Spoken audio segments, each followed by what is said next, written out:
Hello students, welcome to our channel. मैं नीलम और आज का टॉपिक है पीपल एज रिसोर्स। ये चैप्टर मक्खन की जैसे सॉल्व हो जाएगा क्लास 9 के बच्चों। तो बिना किसी टाइम वेस्ट किए हम 30 मिनट्स में ही ये चैप्टर खत्म कर लेंगे, और भी उससे पहले हो सका तो उससे पहले कर लेंगे। तो बिना किसी टाइम वेस्ट किए चलिए शुरू करते हैं।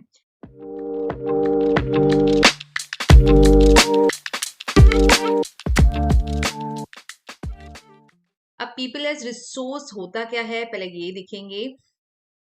देखिए, हम क्या है, जब भी हम किसी कंपनी के अंदर काम करते हैं तो हम उस कंपनी को क्या देते हैं, आउटपुट देते हैं। ठीक है, कुछ ना कुछ कमा के देते हैं। तो हम क्या हुए, हम असेट हैं, लाइबिलिटी नहीं है। लाइबिलिटी मतलब हम किसी भी कंपनी पे या जिस जहां पर भी हम जॉब करेंगे उस पे हम बोझ नहीं है कि उनको हमारे को सैलरी देनी पड़ेगी। हम कोई काम करके देंगे, कुछ आउटपुट करके देंगे, उनके बिजनेस को और एक्सपैंड करेंगे। तो इसलिए हम क्या कहलाएंगे, हम असेट कहलाएंगे, ना कि हम लाइबिलिटी कहलाएंगे। अब कैसे एक पीपल, जो भी हम पीपल हैं, वो असेट कैसे बनते हैं, वो रिसोर्स कैसे बनते हैं, तो इसके ऊपर हम देखते हैं कि पूरी की पूरी पॉपुलेशन में क्या सारे के सारे लोग जो होते हैं वो रिसोर्सेज होते हैं, वो पीपल एज रिसोर्स कहलाते हैं, या फिर ह्यूमन कैपिटल कहलाते हैं। ह्यूमन कैपिटल और पीपल एज रिसोर्स बात एक ही है। तो ये बिल्कुल गलत है। सारे के सारे जो लोग होते हैं वो ह्यूमन कैपिटल नहीं होते। तो पूरी पॉपुलेशन में से कुछ लोग होंगे ह्यूमन कैपिटल। और वो ह्यूमन कैपिटल कैसे बनेंगे, कैसे हम डिसाइड करें कि वो ह्यूमन कैपिटल की कैटेगरी में आएंगे या नहीं आएंगे। तो हम जब ये तीन चीजें आप देख रहे हैं, पहली चीज आप देखेंगे कि ये जो हेल्थ केयर है ये चीज, फिर है आपका ट्रेनिंग, एंड फिर ये एजुकेशन। इन सब में अगर हम क्या करें, इन्वेस्ट करें। ठीक है, इन सब में अगर हम इन्वेस्ट करेंगे, हेल्थ केयर मतलब आपको एक अच्छी हेल्थ केयर मिले, अच्छी फैसिलिटीज मिले, प्रॉपर हाइजीन मिले, सैनिटेशन मिले, आप जिस भी जॉब में जाएं, या जो भी आप एक्स्ट्रा करिकुलर एक्टिविटीज या स्किल चाहते हैं उसके लिए आपको ट्रेनिंग दी जाए और एजुकेशन दी जाए, तो आप पॉपुलेशन से किस में बदल जाएंगे, आप पॉपुलेशन से कन्वर्ट हो जाएंगे ह्यूमन कैपिटल के अंदर। ओके, अब दो स्टोरीज दी हुई हैं जो कि बहुत इंटरेस्टिंग है एफसीईआरटी में। एक है साकाल, तो ये जो आपको फर्स्ट नंबर पे दिख रहे हैं ये हैं साकाल, और ये जो सेकंड नंबर पे आपको दिख रहे हैं ये हैं विलास। साकाल कैसे हैं, एजुकेटेड हैं। एजुकेटेड है तो मतलब ऐसा कोई नहीं कि एजुकेटेड है तो हेल्दी है, लेकिन उनको एक प्रॉपर हेल्थ केयर फैसिलिटीज दी गई है। उसके बाद ये स्किल्ड है, और उनको अच्छी खासी ये जॉब वगैरह करते हैं, और उनकी हेल्थ भी प्रॉपर ठीक है। ठीक है, एंड उनकी प्रोडक्टिविटी बहुत अच्छी है। अब आपकी हेल्थ ठीक होती है तो आपकी प्रोडक्टिविटी भी क्या होगी, ऑटोमेटिकली अच्छी होगी। Because when you are healthy, जब भी आप हेल्दी फील करते हो तो आप थोड़ा सा एक्स्ट्रा एफर्ट्स करते हो, लेकिन जब आप डल होते हो, आपकी तबीयत ठीक नहीं होती है, तो हम उस तरीके से ऑटोमेटिकली हमारा थोड़ा सा प्रोडक्टिविटी लो हो जाती है। फिर से हम विलास की स्टोरी देखें तो विलास अनएजुकेटेड है, करीबन 150 रुपीज पर डे के अर्न करता है। Force to sell the fish. ठीक है, उनको फोर्स किया जाता है because he is not educated. तो उनको क्या करा जाएगा कि आपको जो भी इजी अवेलेबल होगा बिजनेस, तो वो कर रहे हैं, क्या कर रहे हैं, force to sell the fish. And patient of arthritis, arthritis जो एक प्रॉब्लम है, एक डिजीज है, उनके पेशेंट है ये। एंड उनकी इनकम बहुत ज्यादा कम है, और प्रोडक्टिविटी भी कम है, और वो एक अनस्किल्ड है। तो ये दो अपन ने कंपैरिजन कर लिया। ठीक है, सो इस कंपैरिजन में हमने ये देखा कि जनरली जो हेल्दी है, हम हेल्थ केयर में इन्वेस्ट करते हैं। आप सबके पेरेंट्स आपको स्कूल भेज रहे हैं, एक अच्छे स्कूल भेज रहे हैं, तो वो कैसे इन्वेस्ट कर रहे हैं, आपके ऊपर इन्वेस्ट कर रहे हैं थ्रू एजुकेशन। आपको एक प्रॉपर हेल्थ दे रहे हैं, जो भी आपको नहीं आता उसके ट्यूशन या एक्स्ट्रा करिकुलर एक्टिविटीज की ट्रेनिंग देते हैं। तो ये सारी तरीके से आपके ऊपर वो इन्वेस्ट कर रहे हैं कि बदले में फ्यूचर में जब आप उनको क्या देंगे, रिटर्न देंगे। ठीक है, अब तीन टाइप की एक्टिविटीज होती हैं। फर्स्ट है सबसे पहले देखें इकोनॉमिक एक्टिविटी क्या होती है, उसके बाद हम देखेंगे कि कितने टाइप की होती है। इकोनॉमिक एक्टिविटी क्या होती है, वो एक्टिविटी जो जनरली हम किसके लिए करते हैं, प्रॉफिट मेकिंग के लिए करते हैं। हम वो चीज कर रहे हैं जिससे हमें प्रॉफिट होगा, या फिर हम अपनी अर्निंग के लिए कर रहे हैं। उन सारी एक्टिविटीज को इकोनॉमिक एक्टिविटीज बोलते हैं। तो ये कितने टाइप की होती है इकोनॉमिक एक्टिविटीज, अगर आप देखेंगे तो ये जनरली 3 टाइप्स की होती है। ठीक है, ये मैंने मेंशन नहीं करा है, मैं लिख देती हूँ यहाँ कितने टाइप की होती है। 3 टाइप्स की होती हैं। कौन कौन सी, सबसे पहली होती है प्राइमरी एक्टिविटी, देन है आपकी सेकेंडरी एक्टिविटी, एंड फिर है आपकी टर्शरी एक्टिविटी। ओके, सो अगर हम ये देखें कि प्राइमरी एक्टिविटी क्या होती है, प्राइमरी एक्टिविटी वो एक्टिविटी होती है जिसके अंदर जनरली हम नेचर से कोई ना कोई चीज लेके आते हैं। ठीक है, जैसे सपोज अगर मुझे नेचर से वुड मिला, या फिर मैंने एग्रीकल्चर किया, ठीक है, कोई भी क्रॉप वगैरह उठाई, बिना नेचर बिना लैंड के हो नहीं पाएगा। ठीक है, या फिर एनिमल हस्बेंड्री, मतलब मिल्क मिला मुझे, कोई भी एनिमल से हमें कोई बाय प्रोडक्ट मिल रहा है, जैसे सपोज मुझे शीप से वूल मिल रहा है, ठीक है, काऊ से मुझे मिल्क मिल रहा है, तो वो एनिमल हस्बेंड्री में आएगा। माइनिंग किया, क्वायरिंग करा, तो वो किसके अंदर आ जाएगा, आपका प्राइमरी एक्टिविटी।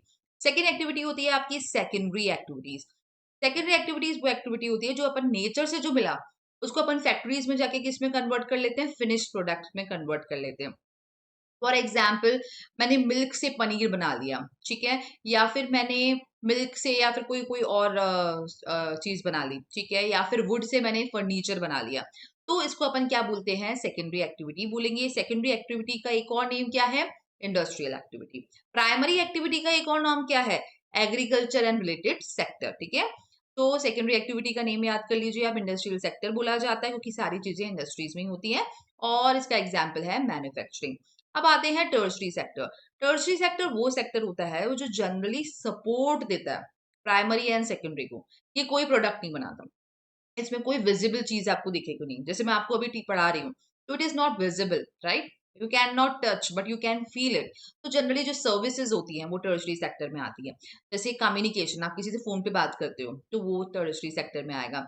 ट्रांसपोर्टेशन, आपने कोई फूड डिलीवरी ऑर्डर करा तो वो आपको आके देके गया, या आपने कहीं से सामान कहीं पहुंचाया तो वो हो गया। टीचिंग, जैसे मैं अभी पढ़ा रही हूँ, कोई भी सर्विसेज, आप कोई मेडिकल सर्विसेज लेते हो वो भी इसमें आएगा, ठीक है। आईटी जो अभी बूम पे है वो सब इसमें ही आता है, ठीक है। आईटी के लिए एक्चुअली रिसर्च, आईटी, इनके लिए अलग भी सेक्टर्स है लेकिन वो आपके कोर्स में नहीं है।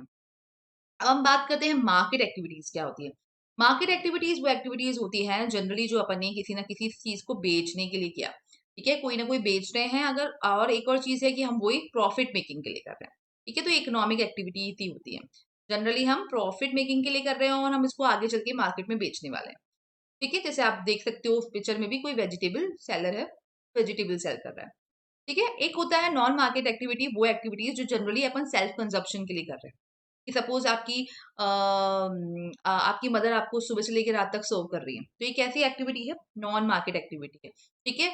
तो जो भी काम होता है, आपकी मदर आपके लिए खाना बना रही है, नॉन मार्केट एक्टिविटी। आपकी सपोज कोई शॉप है, से आपकी वेजिटेबल की ही शॉप है और आप घर के लिए वेजिटेबल्स लेके आते हो, अगेन कौन सा हो जाएगा, ये हो जाएगा नॉन मार्केट। जब आप दूसरों को दे रहे हो तो वो हो जाएगा आपका मार्केट। आई होप आपको ये क्लियर होगा।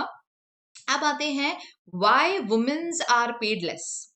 में क्वेश्चन दिया गया है कि वुमेन्स को हमेशा कम पैसे दिए जाते हैं, लेकिन ऐसा रीजन क्या है, क्यों वुमेन्स को कम पैसे दिए जाते हैं, दिस इज अ क्वेश्चन। सो इसका आंसर है कि आप देख सकते हैं कि मोस्ट वुमेन जो जनरली, हम इसकी बात कर रहे हैं, हम बात कर रहे हैं रूरल एरियाज की, ठीक है? हम अभी अर्बन एरियाज की बात नहीं कर रहे हैं, ठीक है, उसमें मेंशन नहीं था इसलिए मैं मेंशन कर रही हूँ, हम बात कर रहे हैं रूरल एरियाज की। So most women in rural areas कैसे हैं, पहले तो अंडर अंडर एजुकेटेड है, ठीक है, एजुकेशन उनको नहीं दिया जाता, अभी भी ऑर्थोडॉक्स थिंकिंग चलती है, पुराने जमाने की थिंकिंग चलती है, उनमें स्किल्स नहीं है क्योंकि उनको प्रॉपर ट्रेनिंग नहीं दी जाती। स्किल्स कब आती है, जब आपको ट्रेनिंग दी जाए। सपोज आपको हॉर्स राइडिंग कब आएगी, जब आपको हॉर्स राइडिंग सिखाई जाए। सो स्किल्स कब आती है, जब आपको प्रॉपर ट्रेनिंग दी जाती है। तो इसलिए वुमेन जनरली कम पैसे दिए जाते हैं इसको एज पर दी मैन, क्योंकि जो अपॉर्चुनिटीज है फॉर दी वुमेन, जो अपॉर्चुनिटीज हैं वो कैसी हैं, बहुत कम है फॉर दी वुमेन्स, ठीक है। तो most of the women do work where there is no job security. Generally जो जॉब सिक्योरिटी नहीं होता है, जो पार्ट टाइम जॉब्स होती हैं, जनरली वुमेन्स वो प्रेफर करती हैं, ठीक है, ताकि वो अपनी फैमिली को भी सर्व कर ले। अब एक क्राइटेरिया है, क्या क्राइटेरिया है, पहला क्राइटेरिया है लिटरेसी रेट। ये क्या है, ये बताता है कि आपका जो जनरली आप बात करते हो इतनी सारी चीजों के बारे में, जैसे सपोज आपने बात किया कि मेरी कंट्री की इनकम इतनी है, तो हम जनरली क्या करते हैं, कंट्रीज को, स्टेट्स को कंपेयर करते हैं। तो हम किससे कंपेयर करते हैं, हम कंपेयर करते हैं बहुत सारी चीजों से, इनकम से कंपेयर करते हैं, बहुत सारी चीजों से कंपेयर करते हैं। तो उसमें एक और रेट आती है जिसका नाम है लिटरेसी रेट। लिटरेसी रेट होता क्या है कि सपोज कोई एक पर्सन है, वो रीड एंड राइट कर ले, ठीक है, रीड एंड राइट। अब इसमें काफी सारे लोग बोलते हैं बेसिक मैथ प्रॉब्लम भी कर ले, बहुत सारी चीजें हैं, बेसिक कैलकुलेशन आनी चाहिए, वो सब हमने ऐड ऑन कर लिए, वो सब रीड एंड राइट में जनरली हम इंक्लूड कर लेते हैं, ठीक है। एंड दूसरी किस एज ग्रुप के लिए, 7 years ऑफ अबाव, यहाँ मेंशन नहीं करना भूल गई थी मैं, 7 years ऑफ अबाव के एज ग्रुप जो रीड एंड राइट कर सकते हैं उन्हें हम क्या बोलेंगे, लिटरेट है। अब आप जो सुन रहे हैं आप लोग भी लिटरेट हैं, तो आप 7 years के अबाव हैं, आप रीड कर पा सकते हैं, आप राइट कर सकते हैं, then you are literate, you can do your signatures, you can do the basic math problem, तो आप literate कहलाएंगे।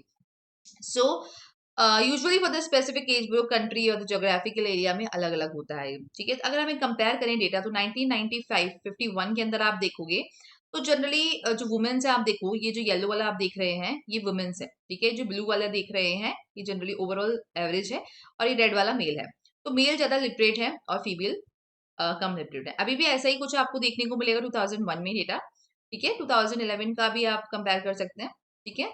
तो ये डेटा है कि यहाँ पर भी आप देख रहे हैं कि ये थोड़ा सा मेल थोड़े से ज्यादा डोमिनेटेड अभी दिख रहे हैं लिटरेसी रेट में, और फीमेल अभी भी कम है, क्योंकि रूरल एरियाज में अभी भी ऑर्थोडॉक्स थिंकिंग कहीं ना कहीं चलती है, अभी भी वुमेन्स को कम पढ़ाया जाता है, ठीक है।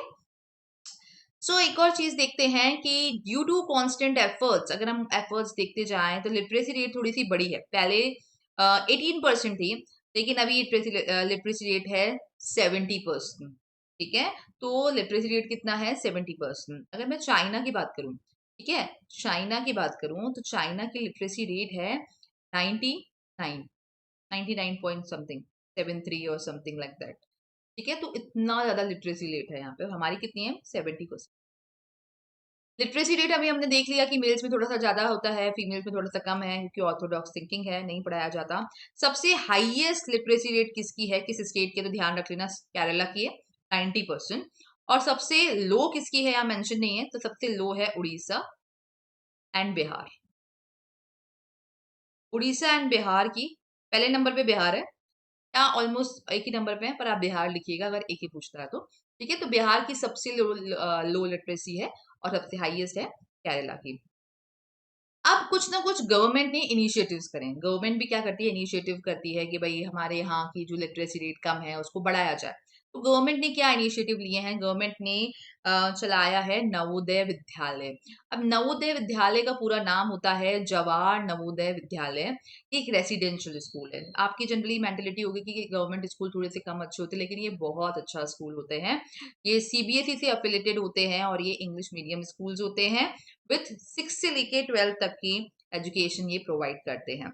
एक रेसिडेंशियल स्कूल होता है, जनरली किस एरियाज में बनाया जाता है? रूरल एरियाज में, ताकि गुड क्वालिटी ऑफ एजुकेशन उन्हें मिल सके। 598 अभी है, ये पुराना डेटा है लेकिन यही मेंशन है, तो आपको यही करना है। 598 जीएनवी अभी है इंडिया में। उसके बाद हम देखें तो सेकंड, देखो पहला इनिशिएटिव हमने गवर्नमेंट का पढ़ लिया, सेकंड इनिशिएटिव भी क्वेश्चन बहुत इंपॉर्टेंट है, काफी बार पूछा जाता है कि what initiatives are taken by the government to improve our education system, या क्वालिटी एजुकेशन के लिए गवर्नमेंट ने क्या क्या स्टेप्स लिए हैं। तो first is the Navodaya Vidyalaya, and second is the Sarva Shiksha अभियान।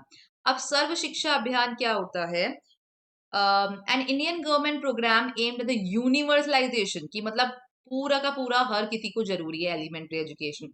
अभी elementary education is very important. Elementary education क्या, अगर आपको अब्रॉड पढ़ना हो तो it's not an elementary education. Generally 6 से लेके 14 तक की बात हो रही है, अप टू क्लास 8 तक की बात होती है जनरली इसमें, ठीक है। सो क्लास 8 तक, 6 टू लेके 14 तक के बच्चे हैं, उनके लिए कैसी एजुकेशन? फ्री, सर्व मतलब सबको मिलेगी शिक्षा, और कंपलसरी है, आपको कराना जरूरी है, एजुकेशन दी जाएगी। कौन सा अमेंडमेंट था ये? 86th amendment. तो ज्यादा पूछते नहीं है, बस आप लिखेंगे तो थोड़ा सा अच्छा इंप्रेशन पड़ जाएगा। और ये हमारा फंडामेंटल राइट है, राइट टू, कौन सा है हमारा fundamental right? Right to education. Education का हमारे को राइट है, ठीक है। दिस प्रोग्राम ये किसने पायनियर किया था? तो ध्यान रख लेना, अटल बिहारी वाजपेयी जी ने ये हमारा पायनियर किया था। थर्ड हमारा सबसे इंपॉर्टेंट, बहुत इंपॉर्टेंट, सुनने में बहुत इजी लगता है लेकिन बहुत इंपॉर्टेंट है, mid day meal. Mid day meal government ने इनिशिएट किया था, ठीक है। जनरली क्या होता है, गवर्नमेंट स्कूल के अंदर ही मिड डे मिलता है, पुअर जो बच्चे होते हैं उनको खाना दिया जाता है, मिल्क भी प्रोवाइड किया जाता है। लेकिन मेन मकसद क्या, क्यों करा मिड डे मील, ये पूछा जाता है। तो सबसे पहले क्या होता था कि अगर जो स्टूडेंट्स जो होते थे वो ड्यूरिंग द लंच टाइम, इसके मेनली दो रीजन मैं बताती हूँ आपको। ड्यूरिंग द लंच टाइम पे क्या होते थे, वो घर चले जाते थे, तो वो ड्रॉप आउट होते थे। घर के बाद जाने के बाद वो वापस ही नहीं आते थे, क्योंकि अगर वो लंच करने घर चले गए, जो बीच का ब्रेक है, जो इंटरवल का पीरियड है, उसमें वो घर चले जाते थे, उसके बाद वापस नहीं आते। तो रिटेंशन जो रेट थी वो बहुत ज्यादा कम थी, ठीक है। लोग ड्रॉप आउट कर लेते थे, और उनके पास वैसे ही फाइनेंशियल इतना ज्यादा बर्डन है, उसके बाद स्कूल भेजो, तो वो सोचते थे कि वाले टाइम पे हम अपने बच्चों को कहीं ना कहीं एम्प्लॉय कर दें तो थोड़े बहुत पैसे आ जाएंगे। और वैसे ही न्यूट्रिशन बहुत ज्यादा कम था बच्चों में, तो इस वजह से कोई मोटिव नहीं था बेसिकली उन पेरेंट्स के पास कि वो अपने बच्चों को स्कूल भेजें। तो इसलिए उन्होंने क्या करा, गवर्नमेंट ने बहुत अच्छा, सबसे बेस्ट स्कीम कहते हैं इसको मिड डे मील को, कि उन्होंने ये लॉन्च किया था कि बच्चों के अंदर अटेंडेंस बढ़े। इससे अटेंडेंस में ड्रास्टिकली चेंज दिखा, बहुत अच्छी हो गई थी अटेंडेंस, ठीक है।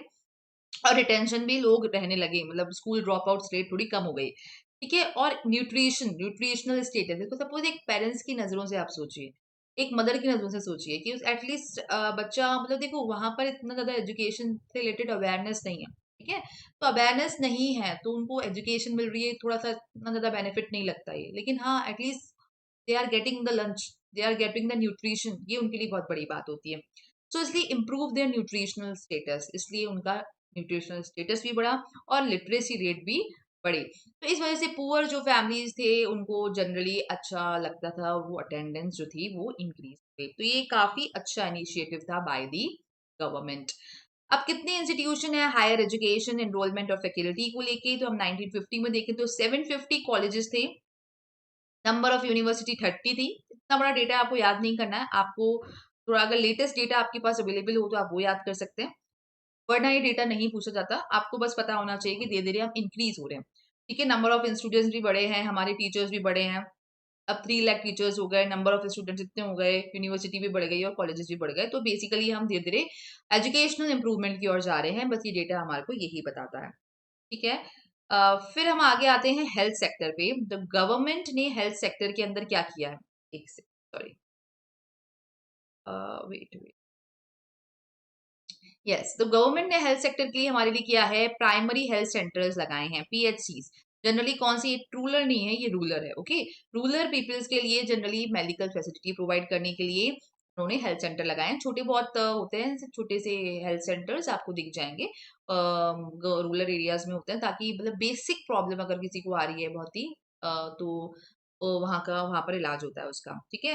And this is followed by community health centres भी बनाए जाते हैं जो बड़े बड़े ब्लॉक में होते हैं। जैसे आपके एरियाज में भी आपको एक गवर्नमेंट हॉस्पिटल दिख जाएगा, छोटा सा, छोटा सा भी नहीं होता है, हम एक अच्छे सिटी में रहते हैं तो अच्छा सा आपको एक गवर्नमेंट हॉस्पिटल मिल जाएगा आपके एरिया में, ठीक है।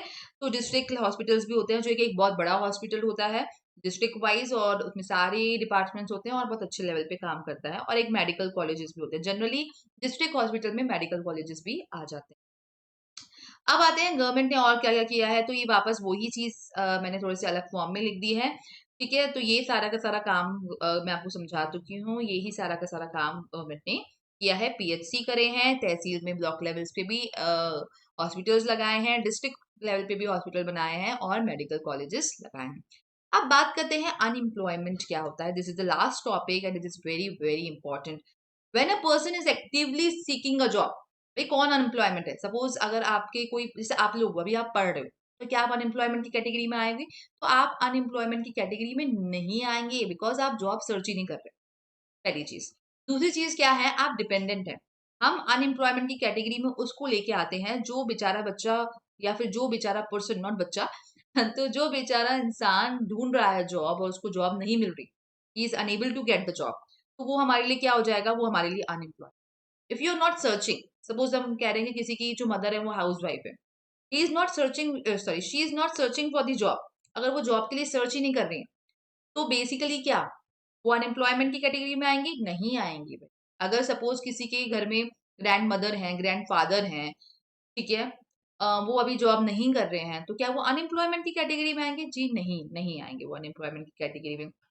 सो हम किसकी कैटेगरी, कब अनएम्प्लॉयमेंट की कैटेगरी की देखेंगे? 15 से लेके 59 के जो भी होंगे पॉपुलेशन के, जो भी होंगे इसमें, चाहे वो यूथ हो, चाहे वो मेल्स हो, चाहे वो फीमेल्स हो, उसमें हमने कोई बाइफर्केशन नहीं करा है। 15 से लेके 59 तक जो भी सिटीजन होंगे, उन अगर वो जॉब नहीं कर रहे हैं और वो जॉब ढूंढ रहे हैं, सबसे इंपॉर्टेंट बात है, ऐसे नहीं जॉब नहीं कर रहे। जैसे आपकी मदर है, सपोज उनकी एज हम मान लेते हैं कि 40 है और वो जॉब नहीं कर रही हैं, तो भी वो अनएम्प्लॉयमेंट की कैटेगरी में नहीं आएंगी, because she is not searching for the job. आपको जॉब ढूंढना भी चाहिए, आप जॉब के लिए ढूंढ रहे हो, आप जॉब करना चाहते हो, फिर आपको जॉब नहीं मिल रही, तो हम आपको अनएम्प्लॉयमेंट कैटेगरी में मानेंगे और हम आपको अनएम्प्लॉयड कहलाएंगे। ये वही चीज है, अगर आप वॉलेंटरली क्या कह रहे हो कि हम तो नहीं करना चाहते जॉब, तो आप डिपेंडेंट की पॉपुलेशन में आएंगे, लेकिन आप अनएम्प्लॉयमेंट कैटेगरी में नहीं आएंगे, यू आर नॉट अनएम्प्लॉयड। अब कुछ टाइप्स ऑफ अनएम्प्लॉयमेंट के बारे में पढ़ लेते हैं। अनएम्प्लॉयमेंट को जनरली 2 कैटेगरीज में डिवाइड किया गया है, first is urban and second is rural unemployment. Urban को फर्दर जो है वो भी कैटेगरी में डिवाइड किया गया है, विच इज एजुकेटेड अनएम्प्लॉयड। क्या है ये? एजुकेटेड, पढ़े लिखे अनएम्प्लॉयड। रूरल को भी 2 कैटेगरी में डिवाइड किया गया है, पहला है सीजनल एंड जो सेकेंड है वो है आपका डिस्गाइज्ड अनएम्प्लॉयमेंट।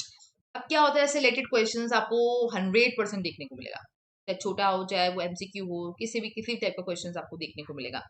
तो पहले हम डिस्कस कर रहे हैं अर्बन की कैटेगरी। अर्बन की कैटेगरी में हम डिस्कस कर रहे हैं एजुकेटेड अनएम्प्लॉयमेंट। अब एजुकेटेड अनएम्प्लॉयमेंट है, रूरल में तो वैसे ही लिटरेसी कम है, तो ये कहाँ पर होगा? अर्बन एरियाज में हो, क्योंकि अर्बन की कैटेगरी हम पढ़ रहे हैं। जो एक्चुअल में आप एजुकेटेड हो, ग्रेजुएट हो, पोस्ट ग्रेजुएट हो, लेकिन फिर भी आपको जॉब नहीं मिल रही, आपके पास डिग्रीज हैं लेकिन फिर भी आपको जॉब नहीं मिल रही, ये क्यों होगा? ये बहुत इंपॉर्टेंट है, क्योंकि डिमांड एंड सप्लाई के बाद में बहुत ज्यादा गैप है। सपोज अगर मैं कह रही हूँ कि एक वैकेंसी निकली है, और वो वैकेंसी निकली है सारे के सारे सीए स्टूडेंट्स की, ठीक है? तो अब वो सीए स्टूडेंट्स है, सपोज उसमें 35 लोगों ने अप्लाई किया और एक वैकेंसी है, बताइए ये क्या हो गया? डिमांड एंड सप्लाई का गैप हो गया। अब सबके पास सीए की डिग्री है, तो अब किसको रखा जाएगा? जिसके पास एक्स्ट्रा स्किल्स होंगी। तो अपने एक्स्ट्रा स्किल्स पे जरूर काम कीजिए, ठीक है? तो फैमिली एजुकेशन सिस्टम, तो sorry not family, sorry big mistake, quality education system. हमारा एजुकेशन सिस्टम कैसा है? क्वालिटी है। फॉल्टर्स एजुकेशन सिस्टम है, मतलब हमारे को बहुत ज्यादा थ्योरेटिकल पढ़ाया जाता है लेकिन एक्चुअल में उसके अंदर नहीं होता, मतलब एक्चुअल में कोई प्रैक्टिकल नॉलेज नहीं होती। Mass output, preference of the white collar job, मतलब जनरली हम चाहते हैं कि हम एक सोफेस्टिकेटेड जॉब करें, लॉयर बन जाएं, ब्लैक कॉलर हो गया, व्हाइट कॉलर जॉब करें, मतलब एक अच्छा सा जॉब कर लें, कहीं ना कहीं गवर्नमेंट जॉब कर लें, तो डॉक्टर बन जाएं, ठीक है? तो ये सारी की सारी हम इसी में लगे रहते हैं भाग दौड़ में, लेकिन बिजनेस नहीं करते। तो जनरली नेचुरल सी बात है, अनएम्प्लॉयमेंट बढ़ता है और एम्प्लॉयबल स्किल्स जो चाहिए वो नहीं मिलता। अब आते हैं रूरल कैटेगरी में। सबसे पहला सीजनल। सीजनल अनएम्प्लॉयमेंट वो अनएम्प्लॉयमेंट होता है जनरली रूरल एरियाज में होता है। दूसरा चीज क्या है कि एग्रीकल्चर सेक्टर्स में होता है, कि सपोज अगर अभी जैसे सीजन है, हार्वेस्ट का सीजन सबसे इंपॉर्टेंट सीजन होता है। तो सपोज अगर सोइंग का सीजन है कि भाई बीज डाल दिए अब अपन ने, अब तो वो अपने आप उगेंगे, थोड़ा बहुत इरिगेशन करना है, तो 2 वर्कर्स, 2 लेबर की नीड है, ठीक है? और सीजन हार्वेस्ट के टाइम पे मुझे 10 जने चाहिए, ठीक है? तो देखो यहाँ पर जो थे सपोज, और मुझे प्लोइंग के टाइम पे से मुझे 10 जने चाहिए, ठीक है? तो यहाँ पर देखो मैंने क्या करा, 8 लोगों को निकाल दिया, ठीक है? मैंने 8 लोगों को फायर कर दिया कि अभी नहीं चाहिए, बाद में आना। तो वो 8 लोग क्या हो गए? पर्टिकुलर टाइम के लिए क्या हो गए? अनएम्प्लॉयमेंट हो गए, अनएम्प्लॉयड हो गए। सो बेसिकली क्या होता है इन दिस अनएम्प्लॉयमेंट क्या होता है कि आप किसी सीजन में तो एम्प्लॉयड हो, दूसरे सीजन में आप अनएम्प्लॉयड हो। सपोज बारिश नहीं हुई तो आपको बुलाया ही नहीं, या फिर हार्वेस्ट के सीजन में आपको बुला लिया, प्लोइंग के सीजन में आपको बुला लिया, सोइंग के सीजन में आपको बुलाया ही नहीं।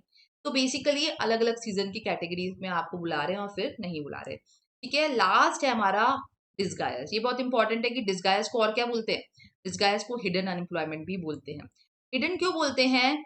क्योंकि सपोज अगर किसी जगह पे कोई एग्रीकल्चर फील्ड है और उसमें क्या है कि सपोज 8 लोग काम कर रहे हैं। कितने लोग काम कर रहे हैं मैं यहाँ लिख देती हूँ, वहां शायद विजिबल ना हो आपको, कि 8 पर्सन जो है वहां पर एम्प्लॉयड है अभी, ठीक है? लेकिन एक्चुअल जरूरत कितनों की है? सपोज मैं कह रही हूँ जरूरत 5 की ही है, ठीक है? तो ये जो एक्सेस ऑफ 3 है, ये एक्सेस ऑफ 3 जो है ये क्या कहलाएगा? अनएम्प्लॉयड कहलाएगा। और कौन सा अनएम्प्लॉयमेंट है ये? डिस्गाइज्ड अनएम्प्लॉयमेंट है।